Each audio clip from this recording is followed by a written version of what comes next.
Welcome to Ghost Education 101, where curiosity meets experience and the doors to the entire paranormal landscape are finally open. Hosted by Dr. Heather Leigh and Dr. Tiffany Frazier, this series is built for everyone who wants to understand the unexplained the right way. Whether you're just stepping into the unknown or you've been investigating for years, this is the place where you can sharpen your approach, deepen your understanding, and cut through the misconceptions that have overrun this field for far too long. Each episode walks you through the full spectrum of paranormal activity. Classic hauntings, intelligent spirits, cryptids, elemental beings, poltergeist phenomena, and the modern challenges investigators face today. We break it all down. The science, the method, and the mystery, without dumbing it down and without drifting into theatrics. Grounded in research, history, and real-world investigation, Ghost Education 101 is your classroom, your laboratory, and your gateway into the most compelling unexplained experiences on record. Learn, question, discover. Welcome to Ghost Education 101. Now, here are your hosts, Dr. Heather Leigh and Dr. Tiffany Frazier.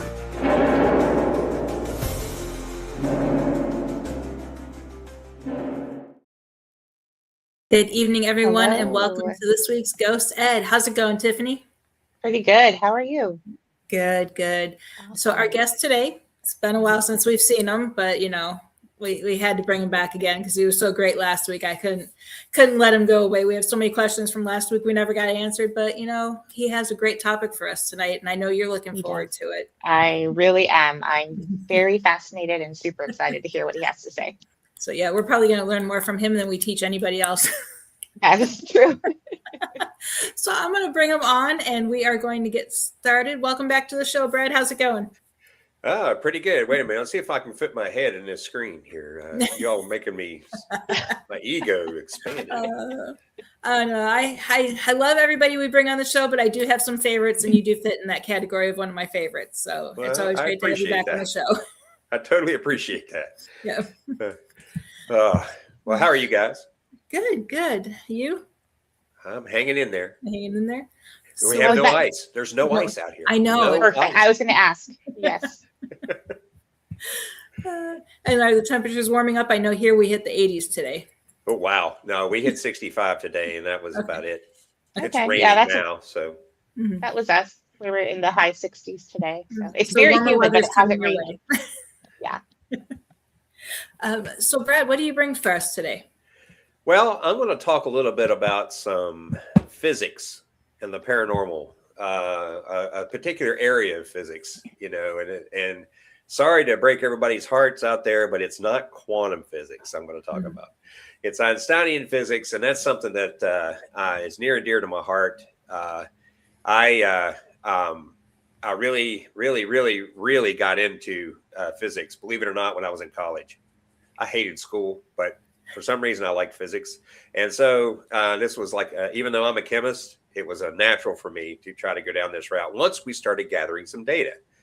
Yeah. Now, before I start talking about this stuff, I wanted you guys to realize, I want everybody out there to realize that we have, 3.5 terabytes of numerical data in tables. It's a lot.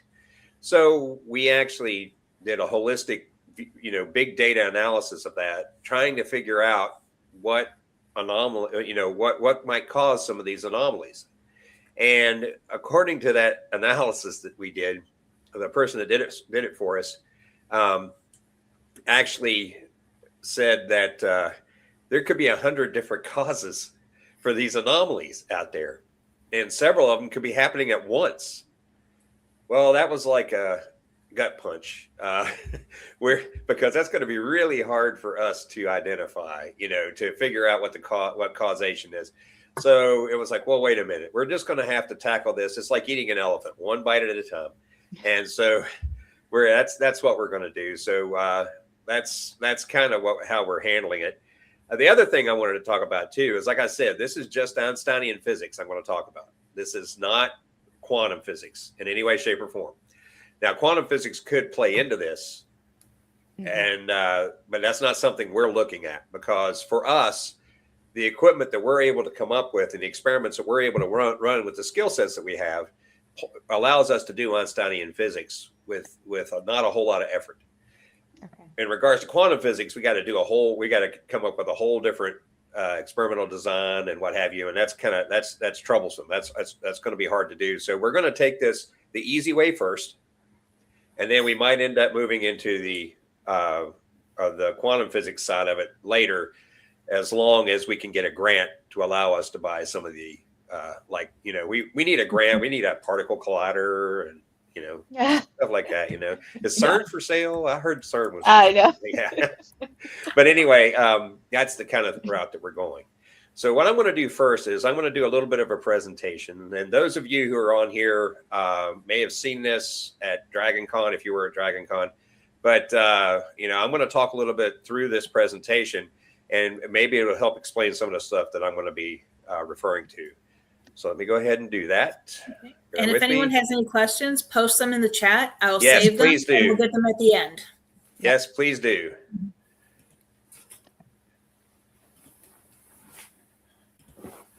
Sorry, I just did this and now it's, all right. There we go. There it is.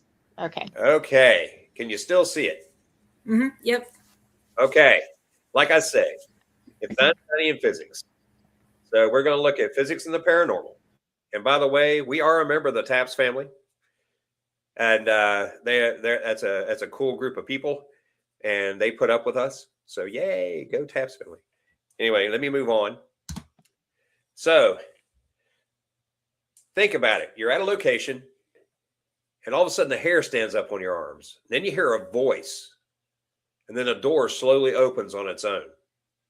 Now think about that for a minute. And all of this stuff could be explained by what I'm going to talk about. So, like I say, it's curiouser and curiouser, as some people in the movies have said. We've collected a lot of data during interactive events. And these are interactive events are events where something moves or something interacts with the environment. Whereas non-interactive is like you hear a voice off in the distance, or you might catch something out of the corner of your eye or something like that. But interactive is a whole different animal. And we collected data around interactive events, and we haven't been able to do that a lot because interactive events tend to be rare, like 1 in 100. So we've collected enough data, though, to point us in a certain direction. And it indicates that something odd may be occurring related to Einsteinian physics. We get spikes in ionizing radiation that I've talked about before. And ionizing radiation is the stuff that you're able to measure with a Geiger counter. And also you get electromagnetic pulses, or EMPs. Now think about it. The only thing, I had a discussion with a nuclear engineer from the Navy at DragonCon last year, and talked about the EMPs that we're picking up. He goes, that shouldn't be possible because typically you see an EMP with a nuclear detonation or something of that magnitude. Mm-hmm. And we are not necessarily seeing that. So just keep that in mind. And also we've seen possible lensing occurrences on video, which is real interesting. And I'm going to show you some of that here in a little bit. So this right here, I'm going to see if you can see my cursor or not. Mm-hmm. All right. You can see my cursor right here was an electromagnetic pulse that happened for no reason. We had other, and what's really cool about this one was that we had other magnetometers within a few feet of this one. However, they did not pick this up. Only this magnetometer did.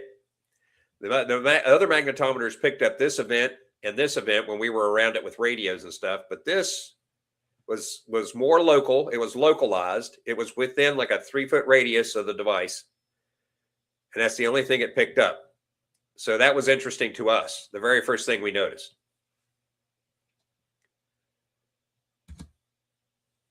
Now, here's an example of a video we took. We've been seeing things like this appear in our infrared videos for a while. Mhm. And we did not sure what they were. They would just appear and then go away. Well, we thought it might be an artifact of the video, but then we went and blew this one up, and lo and behold, it's not really. It's also kind of illuminating the blanket behind it. And you see this, what looks like a dark circle around it?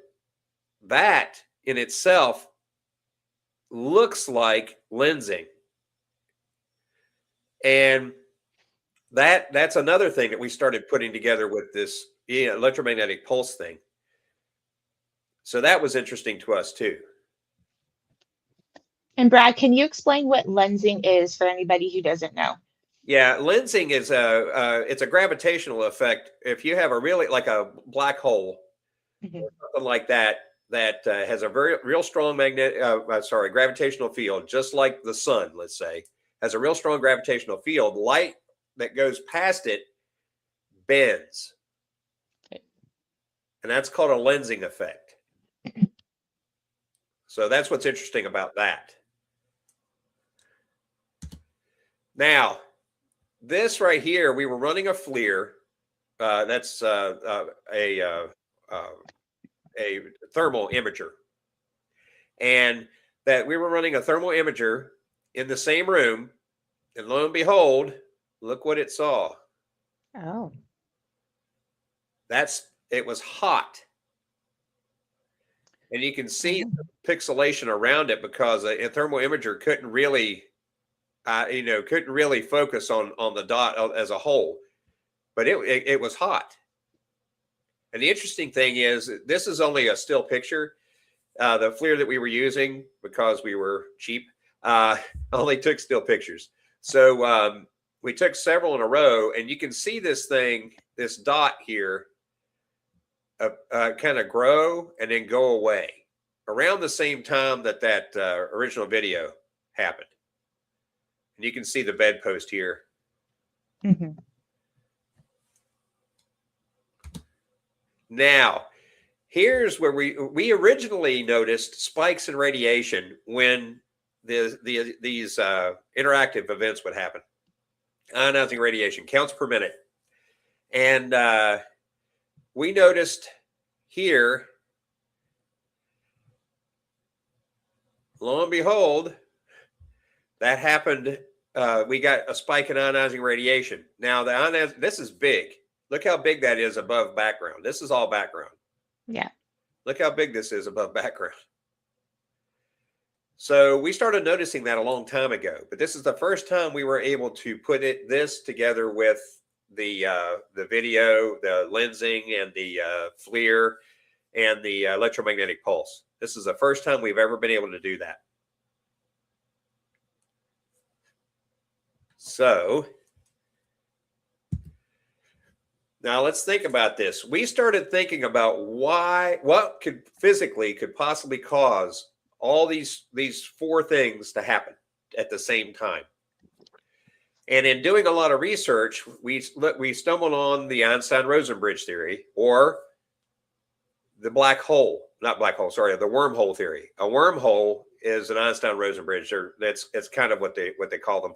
And Einstein's theory of general relativity, everybody knows that, and it describes gravity as the curvature of space-time, and it's caused by mass and energy.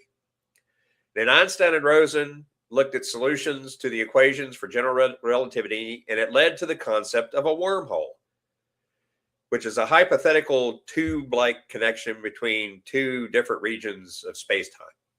Right.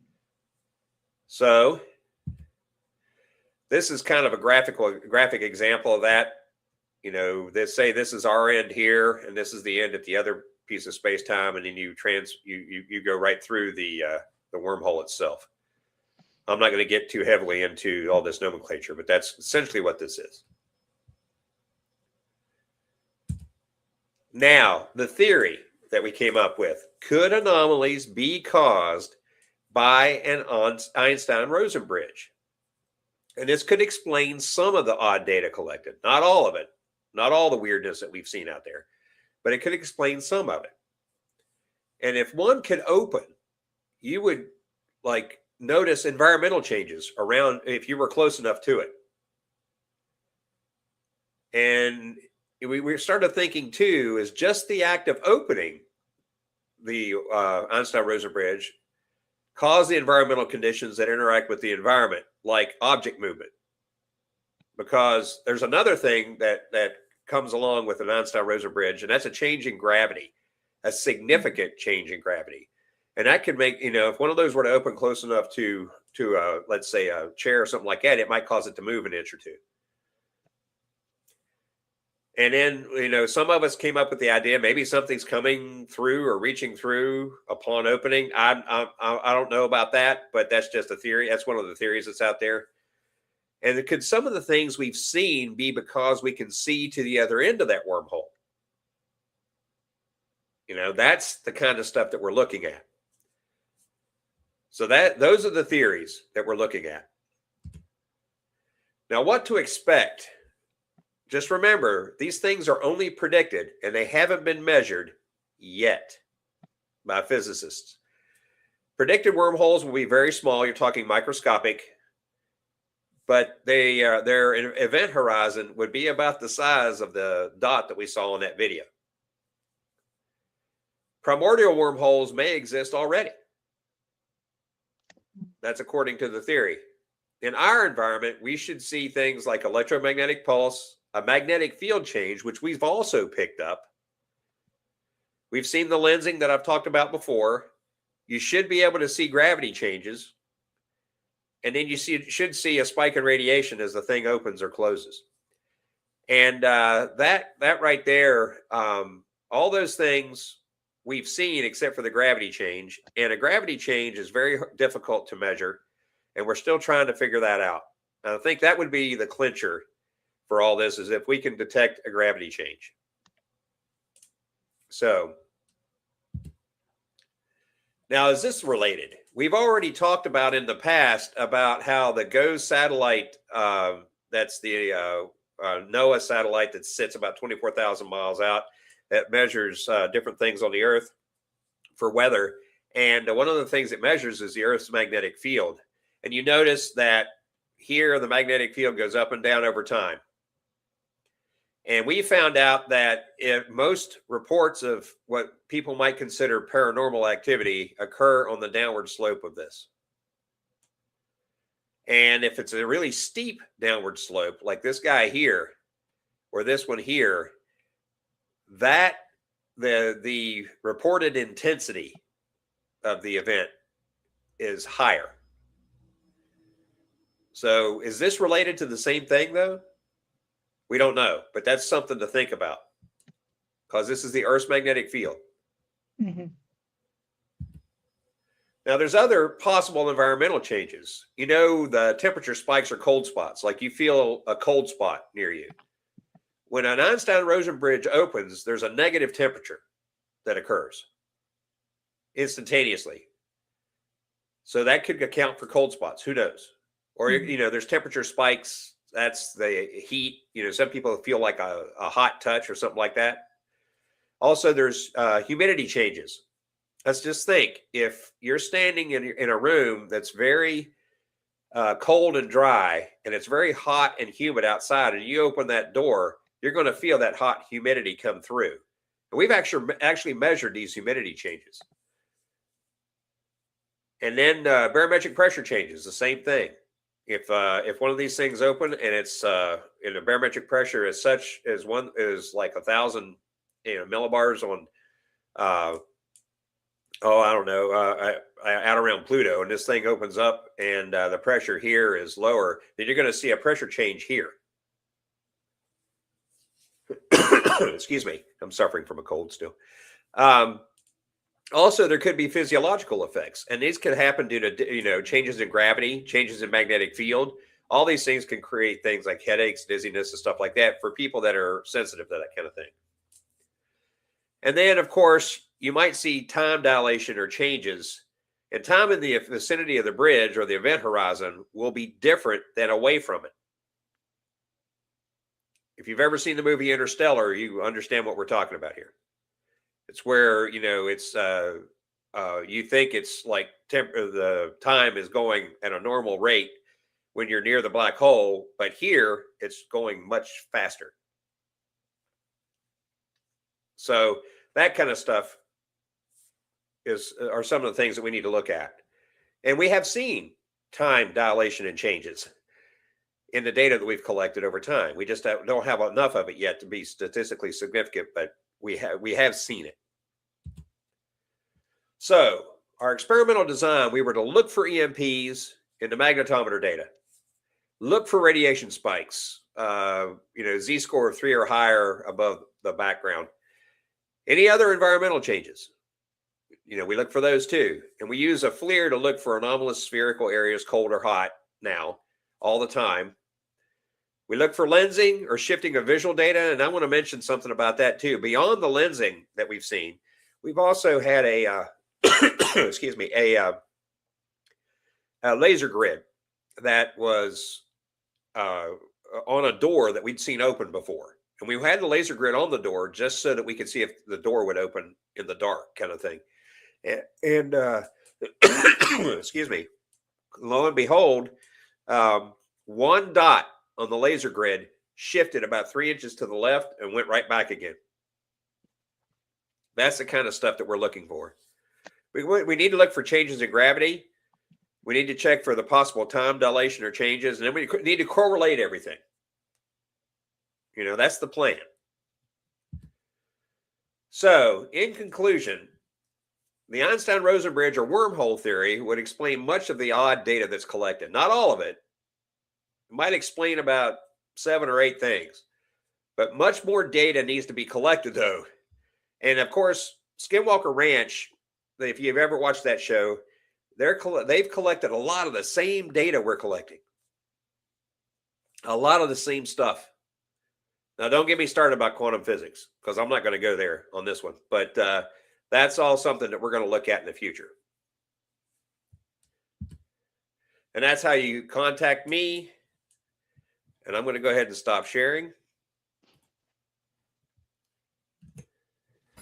So I can see Tiffany has a ton of questions.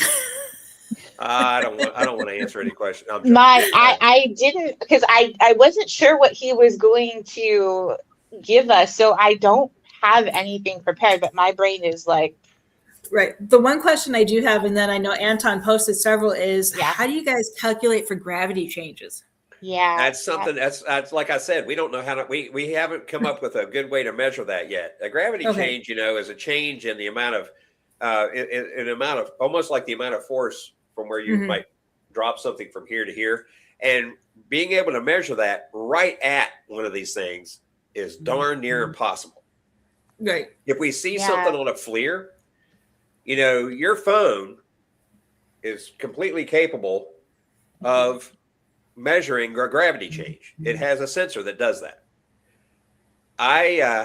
We can't get it close enough to it though, because as we move it, the sensor data changes as we're moving it. So we would have to have it static and accidentally have one of those things open up right here.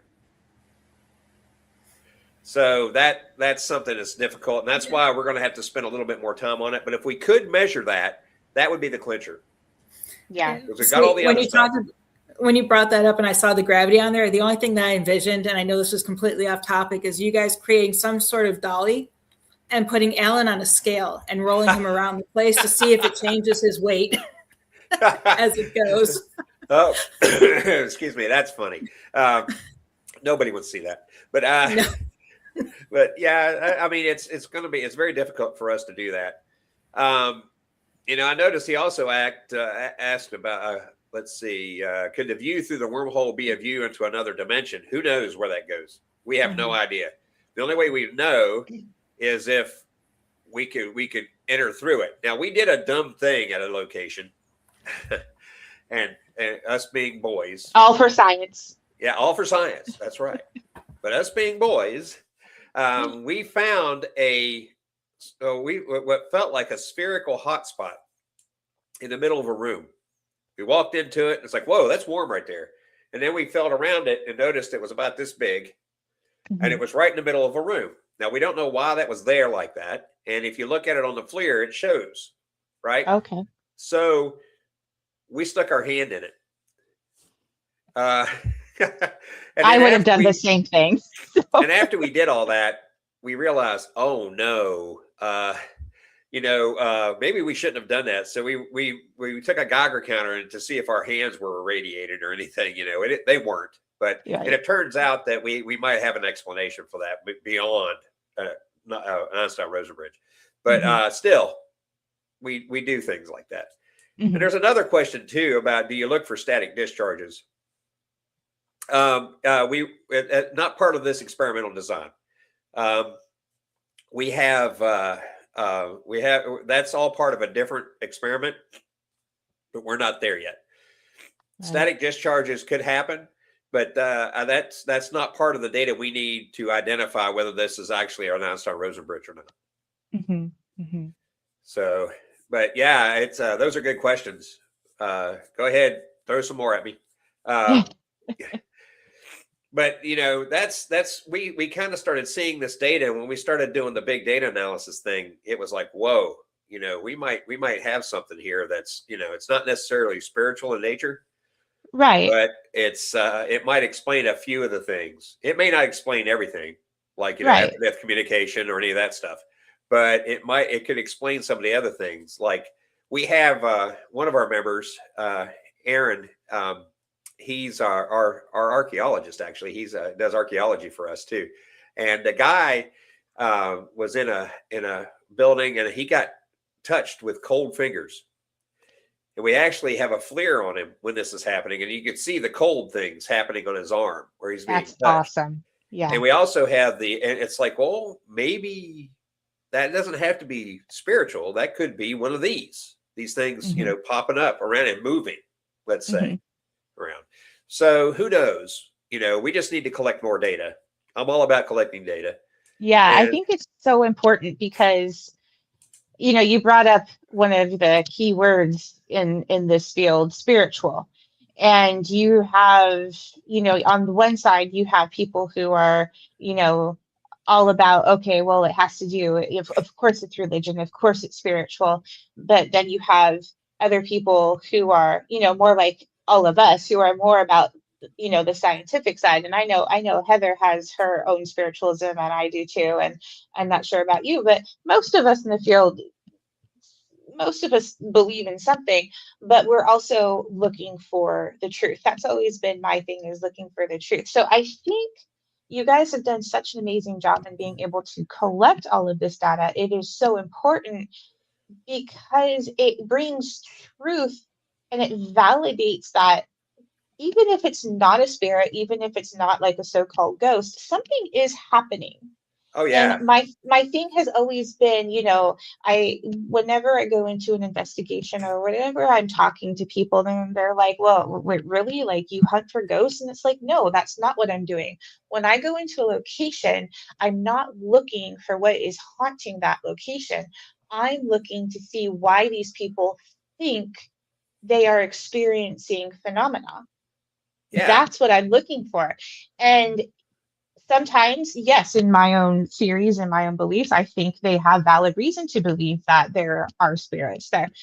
But what is causing all of that? What is connecting these two worlds and making it possible for us to experience that phenomena is what is so fascinating. And you guys are doing that. You are collecting that data and you're making it public.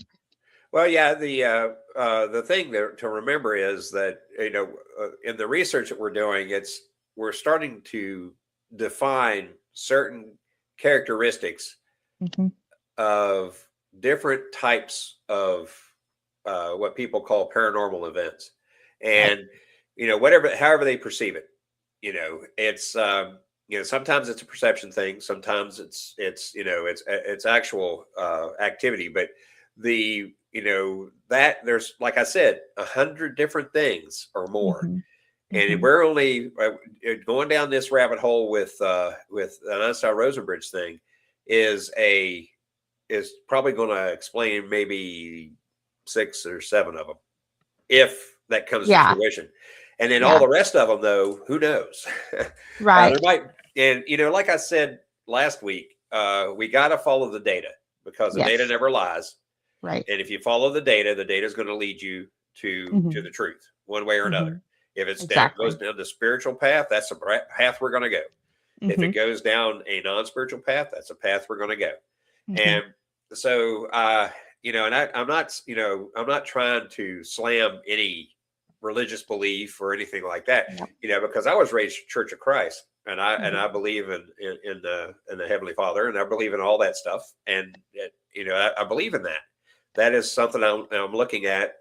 If I pass on, I want to think that yes, I'm going to meet this supreme being. However, some of the stuff that people are experiencing may not be of that nature. Right. So, I'm with you on the spiritual side of things. I have my own spiritual beliefs, but I can't let that taint what we're doing. You can't do that, because if you go in with a preconceived notion, you've got confirmation bias, and then you're just out. You've not proven a thing. Exactly. Well, let me throw this question at you. Has the data you've collected over the years, has that only strengthened your belief? I've seen some things and experienced some things that I can't explain scientifically. I don't even have a theory for them. And in collecting the data, we've been into some into situations where some things have happened, and I can't explain it. So it's got, my belief structure. Then, when I'm sitting home and I'm, drinking my green tea and I'm, ruminating on what we just got finished doing, I start thinking about that very thing. And, and I wonder, is that, spiritual in nature? I mean, is that what we just experienced? Is that a spiritual event? So, that's kind of what, how I approach that. And all of us have our own way of approaching that in our organizations. Yeah. Heather, you're back. She's muted. Yeah, sorry. I had an issue with the car on the way to work today. And when my son and my husband went to church tonight, it got worse. So they were messaging me, and we were trying to figure out, how I'm getting to work tomorrow, because I'm not going to take the car 30 minutes north on empty roads alone, and B, how to get them home. Oh, goodness. So, well, Tiffany and I have been plotting the end of the world. So okay, that sounds normal. Well, I think she did that the last time I didn't show up to a show. Well, I think if we can identify 6 or 7 things that this one theory can handle, and it might just be one of them that it can explain. But if we're able to do a small block of those, that's going to, believe it or not, that's going to help out the field 100-fold. We just got to be able to prove it. And we need to collect enough data to prove it. So, and we're following all standard protocols and data collection procedures and everything, the whole experimental design process, all of that. We're following all of that. And we're lucky that we have a board that, because we are a nonprofit, and let me put my Venmo thing up here. No, I'm joking. But we are a nonprofit, and 501c3 nonprofit, and we operate as if we are an academic institution. That's how we operate. And our board is structured as such. So, and they handle all the money. I don't. I just make suggestions as to what we need to buy. But they handle all the money, and they're very good at what they do. And Jack's on that board. He's our vice president. So, but yeah, that's how we operate. So that right there helps us. Keeps us honest in our experiments and such. And my job is to wrangle, because we have a lot of people out there with a lot of different theories in our organization, because there's almost 40 people in our organization, and they all have their own theories and stuff. So we're starting to work through that. We have somebody that's doing EEG work on her head, but we're having to come up with a institutional review board so that human subject type stuff like that, we got to be able to handle that, because people do this stuff all the time out there that don't operate properly, and they end up in trouble. And so we're not going to do that. We make sure we have the waivers, we have all the stuff, we have the IRB, we have everything, so that we're golden. So at that point, we're able. She does the EEG study on herself, and she's going through a location where activity occurs, and she's trying to make correlations between what she's reading with her EEG and activity that happens around her. Mm-hmm. I am picturing Ghostbusters. Yeah.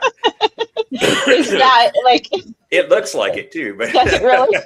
But no, it's a compact EEG. It's something that you would see on an EMT use, but it's really neat, and I'm fascinated by this stuff. She's only been able to do it twice with us, so I'm fascinated with the stuff that she's run into already. So I'm going to see more of it, and she's going to be with us this weekend. So we're going to be collecting data at a location, and it's going to be it's a significant location. It's one where we've collected data all the time. It's actually Bacon's Castle in Surrey, Virginia, and that place has been like a laboratory for us, and they've been so good to us. They've allowed us to just collect data there. They've trained us on how to be docents in historical sites, and it's just phenomenal. That particular site is amazing. Let me put it that way. And you can just feel the history when you step foot onto the property. I just want to go and visit it now, because it just sounds fabulous. Everybody, all of you should go visit. Yes, everybody. Bacon's Castle in Virginia. It is just amazing. And, you got to think, it's got half of it was built in 1665. Oh, my gosh. That's the oldest brick home in the country. Wow. And the other half of it was built in 1854. There's what used to be an overseer's cottage, but now it's actually a cottage that they have moved. They've moved it twice on the property, I think. And once it was moved in 1854 when they built that other piece, but that one right there itself has its own historical significance. And it's only like a tenth of the size of that. The main mansion's over 9,000 square feet. So it's just huge. And then you've got they got to have a smokehouse. They have quarters for enslaved people behind there that are original from the early 1800s. And they have all kinds of things on the property. So as soon as you step on the property, it's like, holy cow, you're getting sucked back into time. Yeah. It's amazing. That's amazing. Do you guys ever? I was going to say, then we get to collect data there. That's awesome. The win-win. That's just fantastic. Do you guys have you guys ever consulted with and I'm just learning more about them, ions in California, Northern California? No, I have not. But okay. I'll have to look more into that, because to tell you the truth, I'm not familiar with that. I'm just learning more about them, but they do some of the kind of experimental and deep research that you guys have been doing. They have like a huge facility, and I'm the Institute of Noetic Sciences. Yeah. Yes. That's what that is. I don't know what I'm sorry. I feel like everybody knows what IONS is. Yeah, it's like that. Yeah, I know that organization is. I want to try to present at their one of their events, but we haven't reached out to them yet. But that is in the cards. Yeah. And one question I do have, I know you guys were talking about it briefly when I stepped away about spirituality and beliefs. And a lot of times you talk about how you start investigating or doing research on this one topic, but something, the data leads you another way. We've had that happen on so many investigations. Like I was telling you, the one that I talked to you about probably a couple of years ago now, we've tried to research that, but we keep getting taken down a different path with the data that we get. do you feel that sometimes that is maybe, I don't know, whatever we're communicating with or trying to find out information on, guiding the data to either steer you to or away something? Or could it be a spiritual overlooker guiding you towards the answers that you seek? I have no idea. No idea. I just know I that finally have a question you can't answer. oh, I'm answering it. I'm just saying I don't know. But yeah, I don't know is an answer. There you go. True. I mean, in regards to that, I couldn't even say, because I have seen some things that make me think, but they aren't even related to the data we're collecting. So these are totally separate things at the locations where we're collecting the data, but they're separate from the data that we collected that make me think about that. You know, like I was telling Tiffany, you know, where I'm sitting at home drinking my green tea and, you know, ruminating on what we did during the day. Sometimes that stuff comes to mind, right? You know, because it is just, some of the stuff that I've seen is just beyond weird. And, and I'm not talking about some of the weird people we've seen too. You know, but it's like, you know, I some of the stuff I really can't go into because there's a confidentiality thing in there. But, you know, I've seen some stuff that makes me question, you know, why am I doing what I'm doing? And then it occurred to me that, well, because of this is why I'm doing what I'm doing. Because I need to, I have an inherent desire to know what the heck is going on around me. Exactly. So, and I think that's human nature. I think so too. And to piggyback off of Heather's question there, so you know how you hear some locations, let's just use a residence, for example. A family will move in and they're having just the worst time. They're experiencing a haunting that is just super traumatic for them. They decide to move. Another family moves in. They might experience a haunting, but it's nowhere near as severe as what the last family experienced. In fact, it seems to be more pleasant. Would the Einstein-Rosen bridge theory, with that, because we're talking about wormholes there, could one theory be that you're getting different entities, different spirits, different things coming through that location, and the other ones left because they just had some beef with that family for whatever reason and now they're gone, so you know they skedaddle, but something else or someone else comes through that same Einstein-Rosen bridge and is nice there? I mean, everything you just my said, brain is just everything you just said is plausible. It's possible. I mean, I don't know for sure. The data doesn't point to any of that. We haven't had a whole lot of, you know, we collect data passively because, you know, when people go in and when, you know, there's, they try to do an EVP session. Well, now you're trying to prompt stuff, right? With questions, and you're now inserting confirmation bias in your experiment just by doing that. So we don't do any of that. We're a passive data collection organization. So that's where we're going. And none of the data, like I said, none of the data we've collected has really pointed towards the direction that you're talking about. Okay. You know, I like I said, though, we only have, gosh, let's just say out of 100 reports of activity, maybe 4 or 5 are considered interactive. Excuse me. And that in itself is a small number, and that's not enough to be statistically significant either. So we got to have a lot more data, you know, to look at like that before we can make draw any kind of conclusion like what you're talking about. Come on, bring on those questions, Antoine. Or is it, just go ahead, dude. He had his one question about the wormhole earlier, and then he said, "Do you look for static discharges?" I'm not sure if you guys covered that one or not. Yeah, we answered that a little bit. He talked about how it's radiation-induced static charges. We don't look at that right now because that's an effect of the radiation spike would be a static discharge.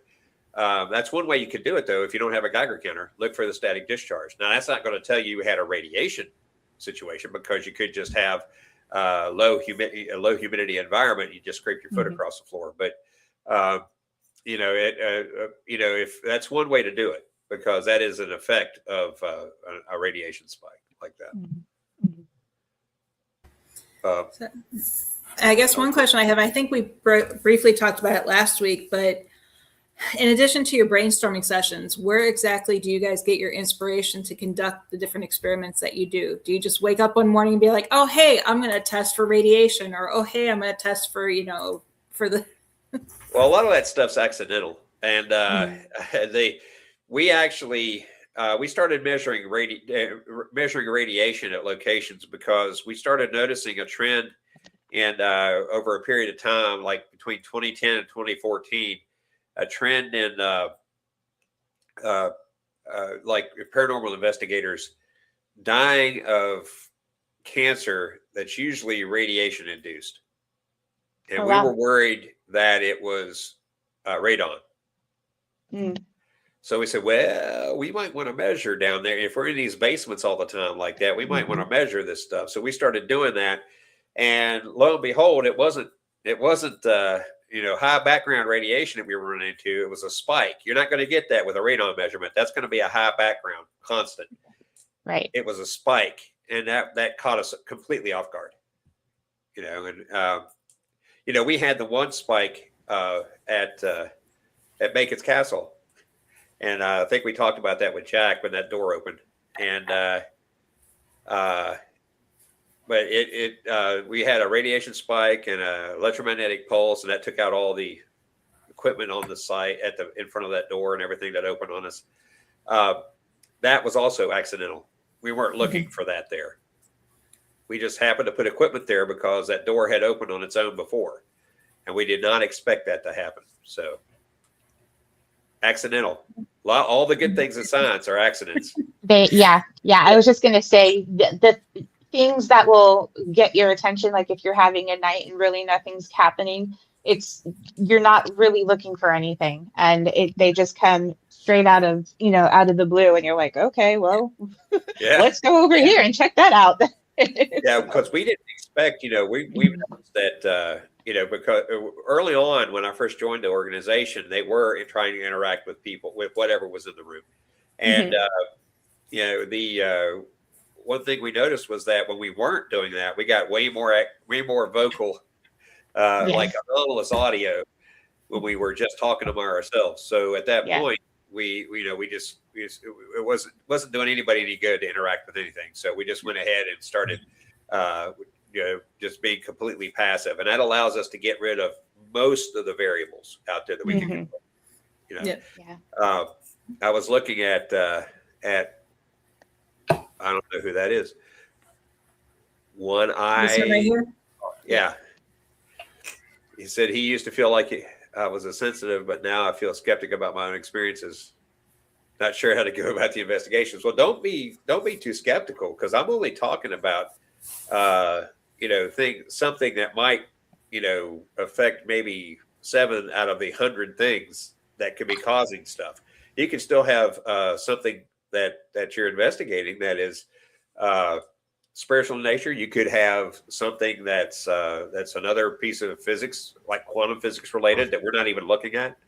It could be something really cool. If you think, I would go ahead and follow your gut. That's what I tell everybody. Follow your gut. If you feel that you're sensitive and you want to look more at these experiences, there's ways to test that. You just collect all the information, all the data around you. That's like taking notes, any of that stuff while you're doing your investigation, and you may be surprised at what you find. And it may totally prove that you're sensitive. Of course, it may not, but you have to be able to take that chance. But yeah, it's always following the scariest part is following the data. That's the scariest part. If you have a belief structure and you're following data, the two might diverge. So you have to be careful with that. There's always that chance, but then again, they could come together. You never know.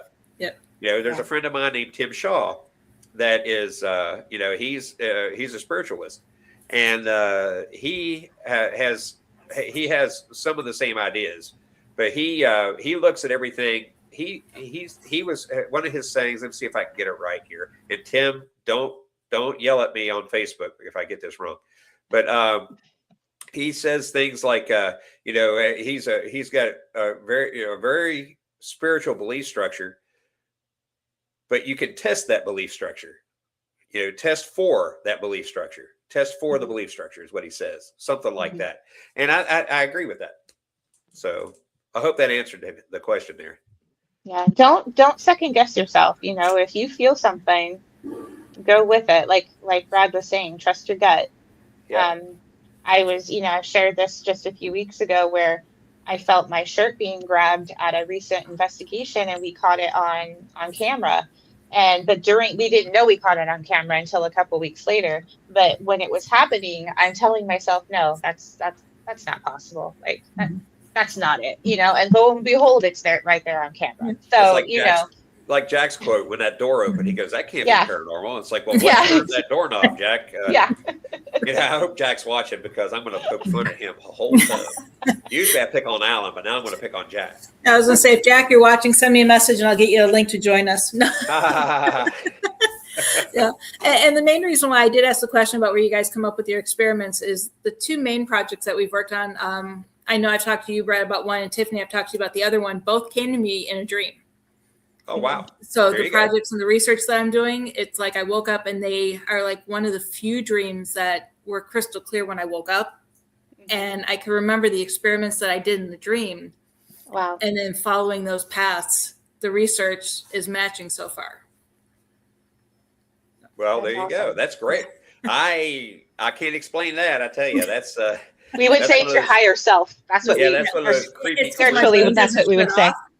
So even when I'm sleeping, it's working through theories while I'm even trying to sleep. I dream about the beach and stuff like that. So, some of the things that we come up with too are, they're happy accidents a lot of times, but sometimes, we're brainstorming and all of a sudden an idea will hit us and we run with it, and then we start working on the experimental design. And I got to say, experimental design can work if you're just an experiencer or an investigator or a researcher like we are. Any of that stuff, and experimental design works, because that way you can you can get evidence that you need, that you're looking for. You could get confirmation, or you could get pointed a direction away from where your belief structure is. But it still works regardless of what you're doing. So I highly recommend that for everybody. Yeah. And I always tell even the people who are wanting to get just experiences, I tell them to still record, roll video, because if you're in it for the experience, you want to have that as, a backup that, hey, yes, I did experience this type of thing, even if you're not a full-fledged researcher. And you got to be careful too, classifying something as fact when it's really only a theory. Yeah. And of course, a theory is a belief. But you can't classify it as fact. The only facts we know are in the data that we collect, and those are the facts. And then we could draw, create more theories, come up with a different hypothesis, that kind of thing. But that's still, the facts are in the data itself. Yeah, and it's a never-ending loop, because the facts take you down another path, which then keep taking you on. I was looking at this other comment here. Yeah. Highly recommend recording and using an audio enhancer for volume and noise reduction. But not too much, because you don't want to distort what you might have, what you might have captured. So not too much. Yeah. For our purposes, we don't use any kind of enhancement we always have the raw audio. And we always have the raw audio, and you got to keep the raw audio, because you don't want to manipulate that, because that right there is your core data. Exactly. You could conduct experiments on that and do things like what Carol was talking about, where you can add, do noise reduction and stuff like that to try to pull things out of it. But you got to keep that raw data. Don't ever mess with your raw data. Yep. Copy it and mess with it there. Don't mess with the raw, because the raw is the fact. Yeah. Yes. And I think almost every paranormal researcher has learned the hard way that once you download your data, you instantly make a copy right away, because if you get involved in listening to something and then you go to alter it real quick, it's like, oh crap, that was my original. Yeah. Yes. And Carol, we normally don't take recordings from third parties. I'm sorry. You can go ahead. You can send them if you want to. And but yeah, we typically don't do that because, I mean, we got to be able to confirm the environment they were taken in, all the conditions around them and things like that. And, I trust you that you got some really cool out of the air recordings, because we get those too. Yep. But right now, we also don't have the bandwidth to really sit down and listen to third party recordings and stuff. Yeah, it's a lot. It's a lot. It's a lot of time. Yeah. I mean, when we go like this coming weekend, we're going to have around 20 cameras running, and for about 8 hours each. And we do have an algorithm though that analyzes that stuff.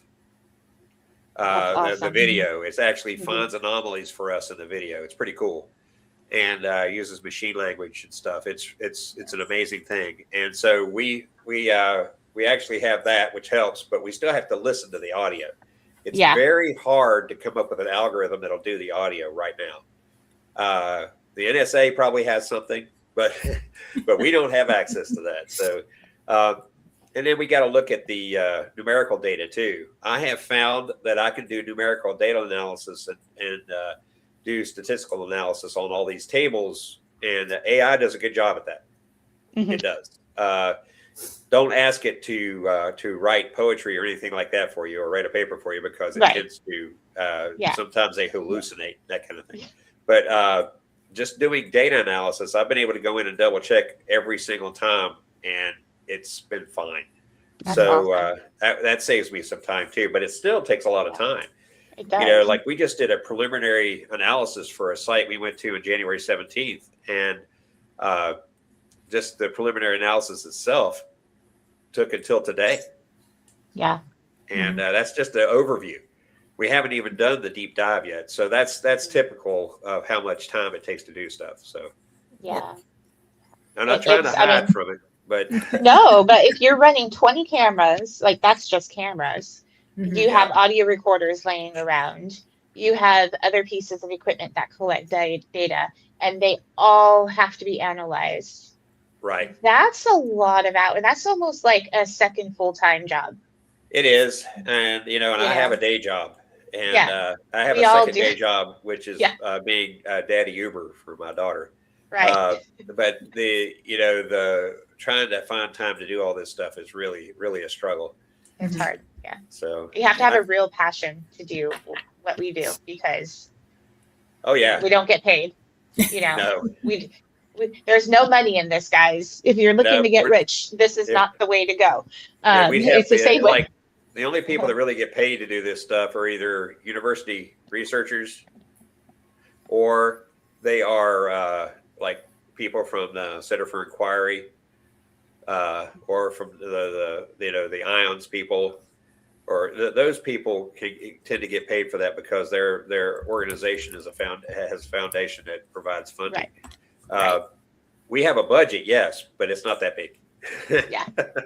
So we get donations too, but it's not like that. What's the best or reasonable camera to get? What you can afford. Yeah, I mean, it's anything that will capture anything that will capture video or still pics. It's always what we're trying to look at. We've noticed that clarity is super important. So things that are 4K, at least 1080p. Yeah. But things that are 4K are better, because the video that we're looking at now is that we've just got with we have a network video recorder, and we run everything with Ethernet, because that's another thing. A lot of people are running these wireless cameras, and Yeah, I don't do that. yeah, you don't want to do that because No. you're introducing electromagnetic fields into the environment when you do that. So that's going to mess up any magnetometer you have, any kind of data you're going to read. So we do have we're running everything's 4K right now, and even the thermal imagers we're using are 4K, which is amazing to me. Those were some Wow. expensive cameras. Holy cow! But yeah, anything anything you can afford is going to be as clear as possible. Yeah. is what I recommend. And just go to Amazon. The first night vision camera I bought was off of Amazon, and I caught disembodied footsteps with that one. So, Oh yeah, and I think it was maybe a $50 camera. So, you don't have to spend thousands of dollars on equipment. That's It's what true. you can afford. Get the best you possibly can within your price range, and you're going to be fine. I know people who have caught some really amazing things just off of their phone. As long as you're not using apps and you're just using the camera, the video, maybe the audio recorder on it, and that's it. Keep it super, super simple. Yeah, this camera does a fantastic job, and for a video and for still pictures, it just does. The thing that a lot of people think they need to buy all this expensive stuff, like you said, you don't really need to. You don't. And I highly recommend too that you only buy the stuff that you only get equipment that you need for your experiment. Yeah. Don't just buy equipment to have equipment. No cat balls, like 1,000 cat balls on the ground. You don't need that. If you're looking for something to move something, one will do.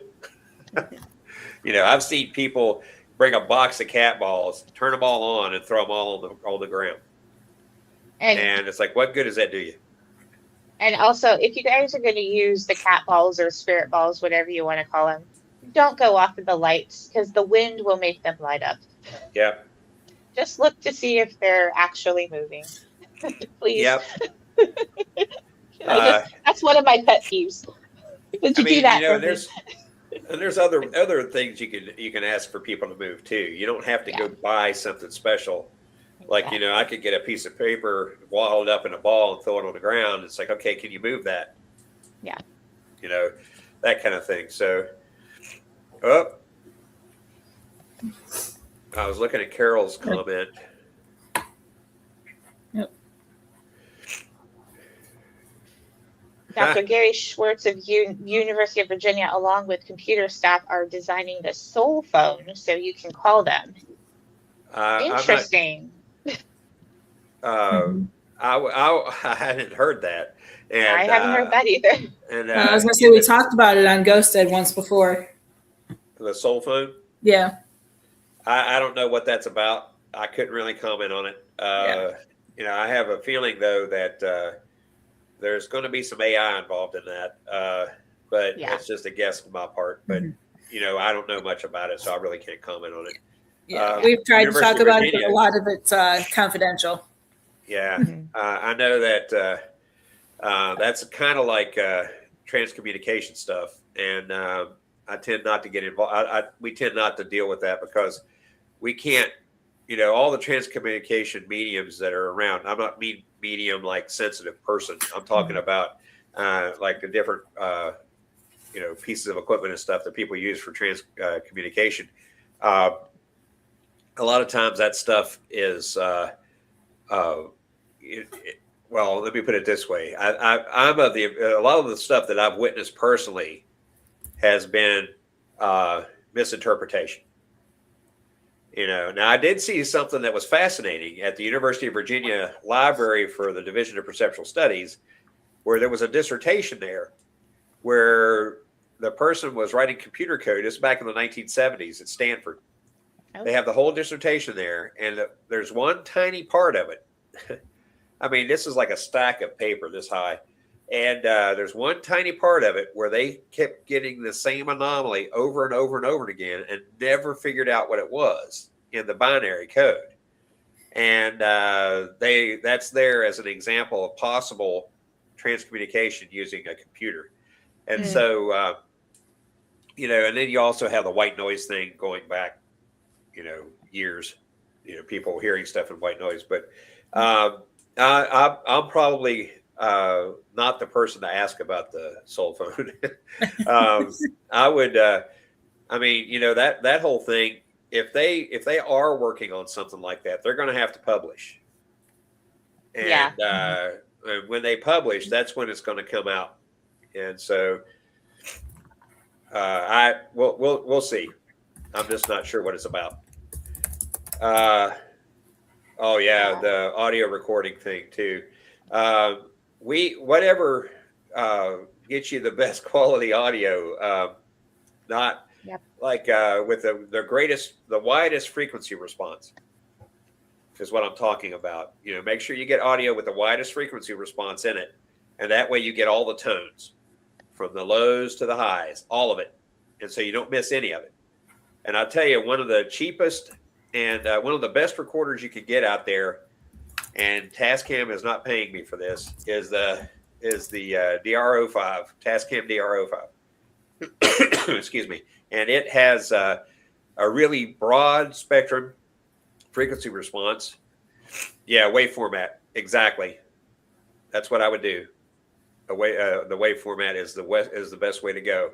And that way you've got all the information. There's no compression, none of that stuff. So that you get all the raw audio there. And then you can go and play with it all you want to. Copy it and play with it. Mm-hmm. That's what I recommend. But the DR05 is like, right now it's less than $100 for one. And you get the same sound quality you get with the Zoom 4N. So, you can't beat it for price. And I've dropped a DR05 from 3 floors up down a stairwell, and it hit the ground. The only thing that happened was the battery cover shattered, and nice. But it was still working. Oh, that's great. So it's amazing.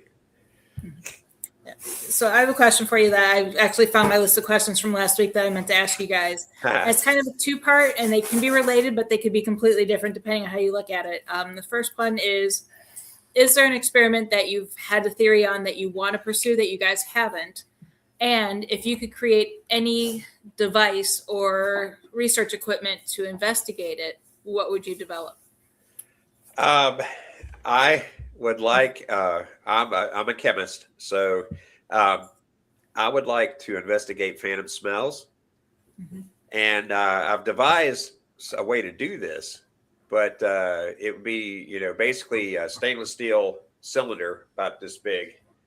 And you evacuate it and seal it, and then you just carry it around with you. And when you smell something, you just open it up and it sucks the air in, right? Mm-hmm. And then I would take that, but I'd have to send that off to get it analyzed.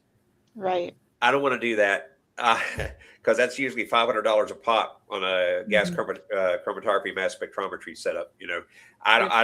I think that I'd like to have a portable device.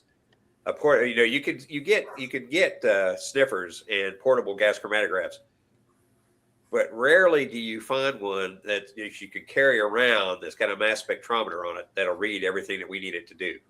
Mm. That's what I want to do. I would love to do that, but that's when you invent that, let me know. We need one. Yeah, I would like one too for our experiments. Yeah, we definitely want to do that. I mean, that's one of the things that we always run into phantom smells. Mm-hmm. As a matter of fact, phantom smell sent us down another rabbit hole at another location. We were at the same location where Aaron got touched. We were smelling cigars. Oh, wow. Throughout the whole house. And nobody could figure out where it was coming from. And so we started, when Aaron got touched, we started going down the rabbit hole trying to figure out, what was actually touching Aaron. Was it a person? Was it an entity? What was going on? So anyway, that's the phantom smell thing is near and dear to my heart. Yeah. And I would love to get involved in that line of experimentation. There's a place I need to take you out in Goldfield. We were investigating there. We spent the night in the home of it was the old miner's home. Uh-huh. And in the middle of the night, the investigator and I woke up because the rest of the owner's family was staying with us. So we were kind of worried for them. And it smelled like the house was on fire. Oh, no. We searched everywhere for the house for, thinking, oh my God, their house is on fire and we're out here, staying with them. Nothing was on fire. Found out it happens randomly in the middle of the night. And the house that was on that property had burned down, and there had been 3 other fires at the mine's property in the past. And it was just like, we couldn't figure, and it lasted a while, and we thought it was burning down. It was so strong. Wow. Well, there's 2 things that if I'm able to analyze, chemically the air that we smelled the smell in, and we don't pick up anything, that kind of points us in the direction that maybe there's an stronger enough electromagnetic field that's affecting us up here, or something like that. If we do pick up something, that's going to point us a totally different direction. Yep. Yeah. So then we got to buy more equipment and do more stuff, and that's just the name of the game in science. It's evergreen, and that's what a lot of people don't understand about science too. It's not one and done. It's evergreen. It's ever changing. When more information comes in, the conclusion changes. Yep. So that's just what it is. And I apologize. My voice is starting to drop. Yeah.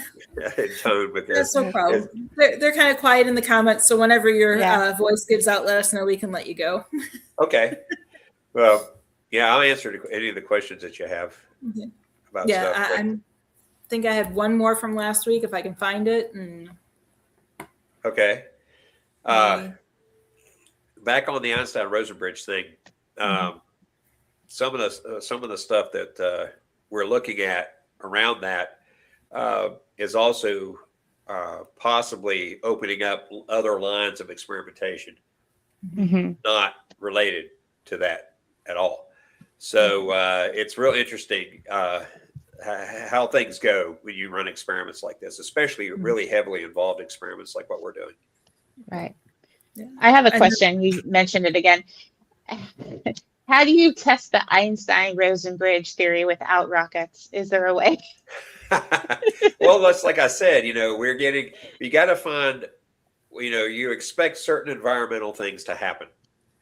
And if you can find all of those things, or at least 90% of them, then you might be able to say, well, maybe this is the case. Like I said, though, the clincher for this, we have the EMP, we have the radiation, we have, the change in the geomagnetic field, we have, all this stuff.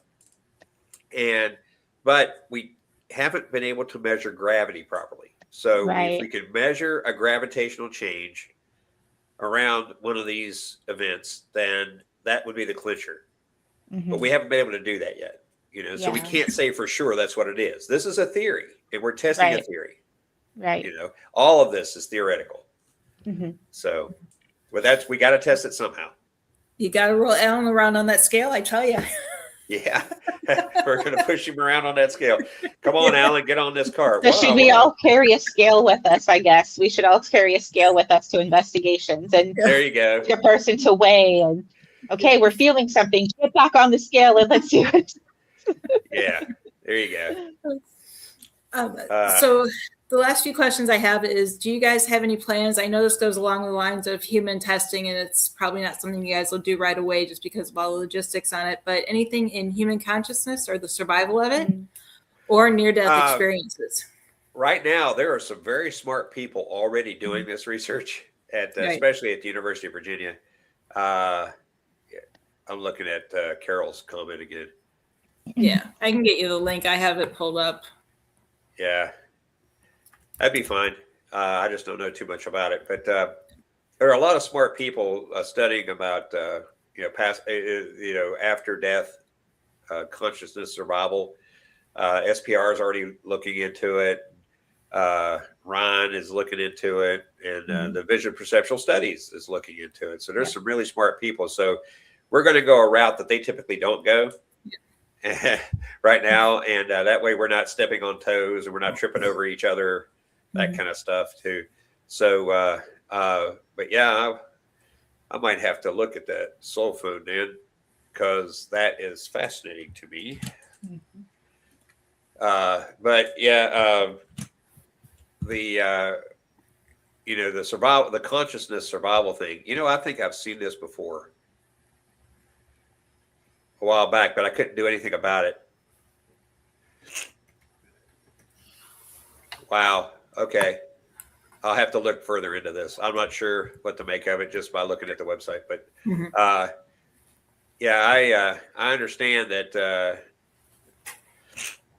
A lot of these folks this is an independent project. It isn't really a UVA project, but I still think though that there's some high-powered people working on it. So I'll be interested to see about the research. So I'll probably spend some more time on this later. So thanks for the link. And I can't say that this, that any of the data that we have, would indicate that there might be an intelligent entity out there trying to communicate with us. I can't say that. All I can say is that, we're getting some real interesting stuff and some weird environmental anomalies that seem to point a certain direction.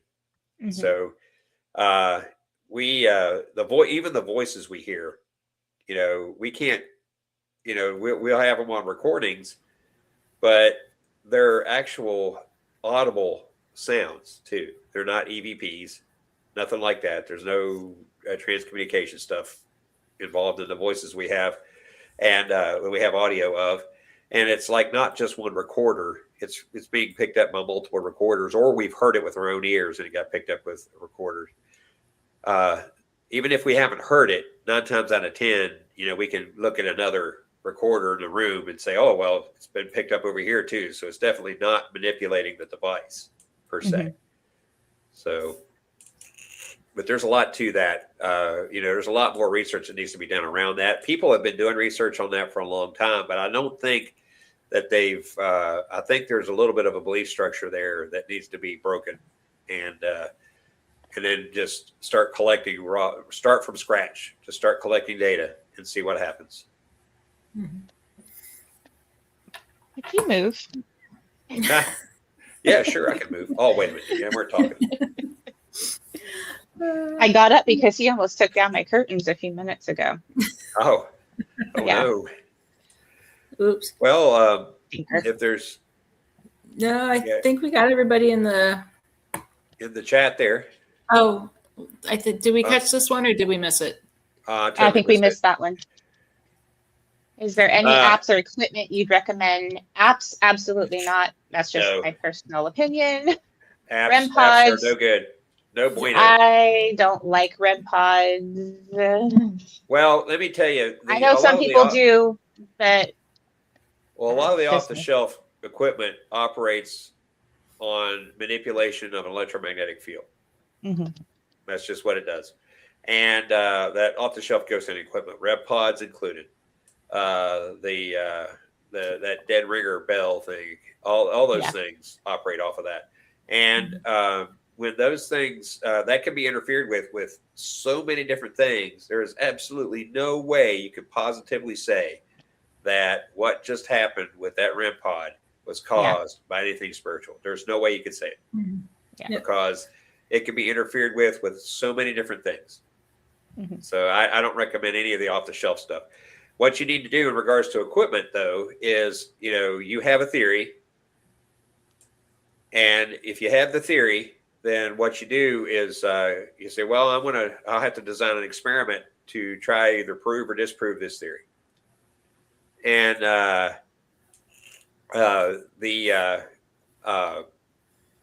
then what you do is if you have to collect data in this experiment, you only buy the equipment. You only get the equipment you need to collect the data for the experiment.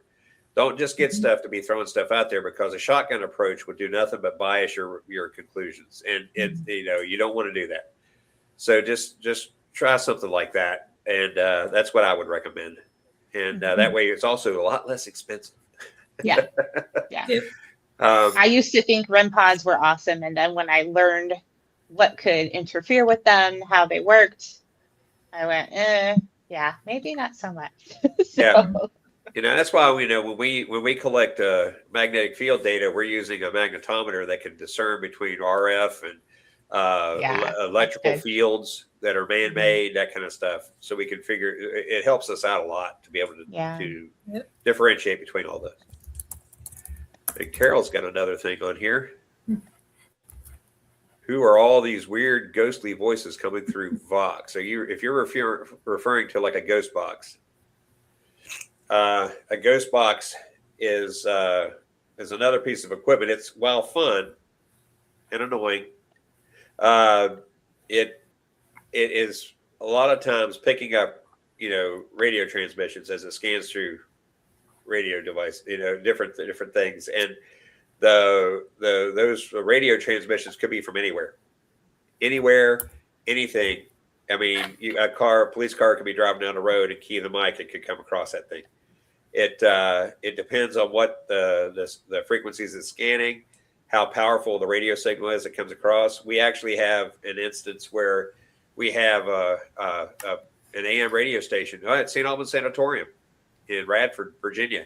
There's an AM radio station that's blasting out like 50,000 watts up on a hillside there, and transmitting all over the county, and that comes across sometimes. Oh wow! So the ghost box thing there is a lot more work that needs to be done on the theory behind the ghost box. It's fun. Yeah, it's fun. It's fun, but just know that you can't prove that it's a spirit. Yeah, that's right. And we can't use it for research either, research tool for anything, unless we were conducting research just on the ghost box. The Frank's box, which is what started all that, the Frank's box was actually better than what we currently have, because you could focus on a single frequency at a time and just spend time on that one frequency and stuff. And that right there is it would go. I mean, it's leaps and bounds better, because you could gather a lot of data on one frequency and be able to isolate that frequency away from everything else. One thing that we do have done in the past is we've had a frequency analyzer, and that way we could tell if something came across. And actually, we've had radio frequencies come across our recorders too, because they've been hooked to a very long cable that basically acted as an antenna. And so we've had AM radio or FM radio, actually AM radio, come across those things, and shortwave radio too, ham radio stuff. And that stuff has come across, and but the spectrum analyzer was able to notch out what frequencies those were on, so we could tell if something came across and it wasn't on those frequencies, it was something that was significant that we needed to look at. So I will tell you, though, that a frequency analyzer like that is not cheap. So I'm not going to tell you where we got this one. It was. Did it fall off the truck? It was borrowed. But yeah, it was definitely, it helped out a lot, especially out around someplace like St. Albans Sanatorium. Yeah. Yep. Any other questions out there? Nope, they're getting quiet. They must be getting tired. Yes, I understand, because I'm approaching that point too. No problem. But thank you for coming on. Great presentation, as always. Looking forward to having you on later this year. I'll definitely reach out, and we'll get the whole gang back on again for another panel discussion before we close out the year. Yeah, that'd be awesome. That'd be great. Yeah, we can do that. No worries. And then also send me a message tomorrow or the next couple of days with all of the information to contact, so I can make sure I get that updated on our Facebook page so people know how to get a hold of you guys. Sure. I can do that too. I think I have it all, but I just want to make sure I have it all. Okay. Okay. And anything you want to mention or bring up before we let you go? Just, as I always say, wait a minute, some joker carries breaks out a walkie-talkie. Yeah, that's true. I as I always say, follow the data. Yeah. Even if you're just wanting an experience, follow the information that's coming in.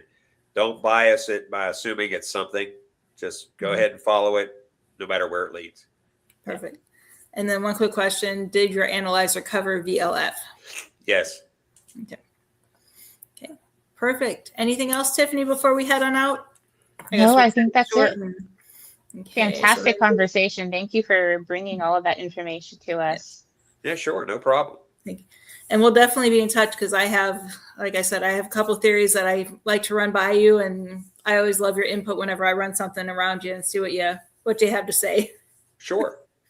Okay, perfect. Sure thing. Okay, Well, so thanks coming again up for having me. Oh, yeah, thank you. Coming up Sunday, we're hoping to have our paranormal chit chat, but we may push it back a week. I will let everybody know on our Facebook page, and then mark your calendars because next week we have David Oman on the Oman House to just discuss all the things that he's been happening ever since I had him on the show a couple years ago, and talking to him, he's had a lot happen since. It's amazing what happens in that home. I'm so excited to talk. I would love to get in there and just sit there and listen. Yeah. And see what's going on. Yep. Let CPRI's equipment analyze everything and see what you guys. I know that would be fantastic. But thank you, Brad, again. It was great, and we will see you next week. Y'all have a great night. Good night, guys. Bye.